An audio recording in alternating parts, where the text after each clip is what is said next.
एक समय की बात है। कल्याणी अपनी चाची अहिल्या के साथ उत्तर प्रदेश के एक छोटे से गांव में रहती थी। कल्याणी अब काफी बड़ी हो चुकी थी, जो घर पर रहकर अपनी चाची का ख्याल रखती थी। लेकिन उसकी चाची अहिल्या काफी चतुर थी, जो हर एक काम को लेकर अपनी चतुराई इतने अच्छे से दिखाती थी कि उसके सामने हर एक शख्स अपने घुटने टेक देता था। कोई भी उसके सामने किसी तरह की बेईमानी नहीं कर सकता था। यहाँ तक कि अहिल्या जब कभी किराने की दुकान या बाजार जाया करती, तब भी अपनी चतुराई से दुकान वाले को बिना दुख पहुँचाए ही उससे फायदा उठा लेती थी। एक बार तो जब अहिल्या को सरकारी राशन लेने जाना पड़ा और अहिल्या को पता चला कि राशन वाला काला बाजारी कर रहा है, तब भी अहिल्या ने अपनी चतुराई दिखाते हुए उस काला बाजारी करने वाले को रंगे हाथ गिरफ्तार करवा दिया था। इसी वजह से आस पड़ोस के लोग अहिल्या को चतुर चाची कहकर पुकारते थे। लेकिन अब इस चतुर चाची को कल्याणी की शादी की चिंता सताने लगी थी, जो चाहती थी कि कल्याणी जल्द ही शादी करके अपना घर बसा ले। इसलिए अब उसने कल्याणी के लिए लड़के ढूंढने भी शुरू कर दिए थे।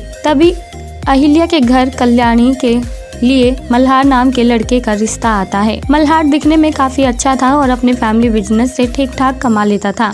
इसलिए अहिल्या को कल्याणी के लिए मल्हार एकदम परफेक्ट लड़का लगता है, जिसके साथ वो उसकी शादी तय कर देती है। अब जल्द ही दोनों की शादी होने वाली थी।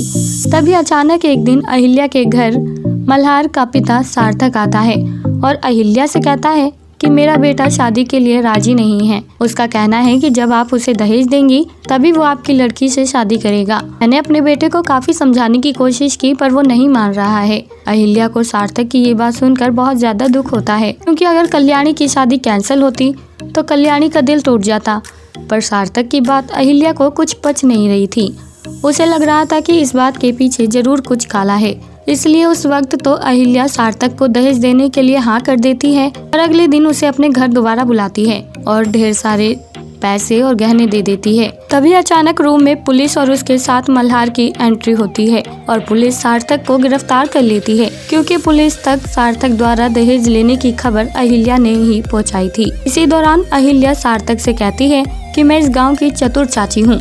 मैंने तुम्हारा झूठ तभी पकड़ लिया था जिस दिन तुमने मल्हार का नाम लेते हुए मुझसे दहेज की गुजारिश की थी। उसी दिन मैं समझ गई थी कि तुम झूठ कह रहे हो। इसलिए मैंने तुरंत मल्हार से बात की। इसने मुझे इस पूरे मामले की सच्चाई बताई और इसलिए मैंने तुम जैसे लालची इंसान को गिरफ्तार करवाने का फैसला ले लिया और अब तुम्हारी सच्चाई सभी के सामने आ चुकी है। इसी तरह सार्थक की गिरफ्तारी हो जाती है और कुछ समय बाद ही कल्याणी और मल्हार शादी के साथ बंधन में बंध जाते हैं।